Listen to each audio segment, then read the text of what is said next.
My name is Joseph M. Orlando, which is also my website, josephmorlando.com.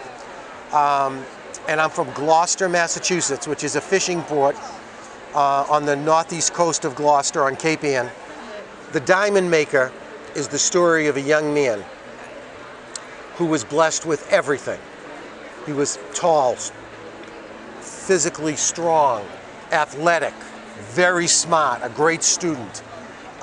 He had almost everything, but unfortunately he was afflicted with a terrible stutter, which just absolutely sapped his confidence. He went to school and he was mocked. School was painful for him because his peers laughed at him and mocked him because he couldn't speak. And the more anxious he became to speak, the worse his stutter grew, and the more he was mocked, to the point where the daily humiliation was crushing to his ego. The young lady on the cover is a young girl who came to Gloucester with her family at the age of 12. From Sicily, she spoke Italian, Sicilian, and she went to school, and of course she didn't speak English very well, and the mean girls in junior high school pounced on her and branded her Ugly Angela. And she didn't have the words to defend herself. And she was ostracized, without friends, without anyone to stand up for her. She was just, and it destroyed her self-image. And she grew to believe that she was indeed Ugly Angela, and that she would never find love and no one would ever want her. So they destroyed her self-image. When she was 14 years old, she was trying to walk to dance class when 3 boys pounced on her, bullies. And remember, bullies are always cowards. They only prey on the weak. They wouldn't let her pass. They took her dance bag. They kicked it around. When she tried to get away, they pushed her. She was terrified. She didn't know what they were going to do.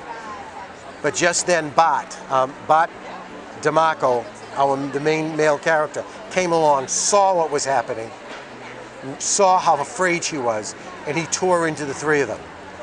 Even though it was 3-on-1, he was furious. He beat them back. Only the other 2 ran. 1 fought, and he broke his nose, and he made him apologize and told him, "You ever bother this girl again, you'll answer to me." She fell in love with him. That he was her hero.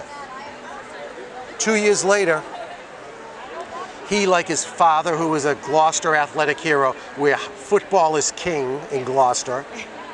His father was a Gloucester athletic hero. His older brother led Gloucester High School fighting fishermen to a state championship and was the big hero.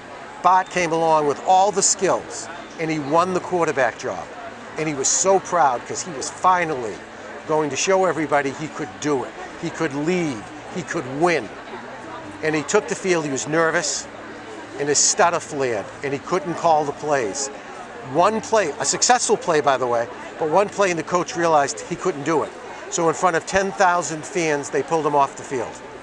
So he left the football field. In Gloucester, the football field is right by a canal that leads to the harbor. Okay, yeah. So he walked along the canal, sat on a bench, head down. He just wanted to quit. It was just too hard. And that's when Angela appeared.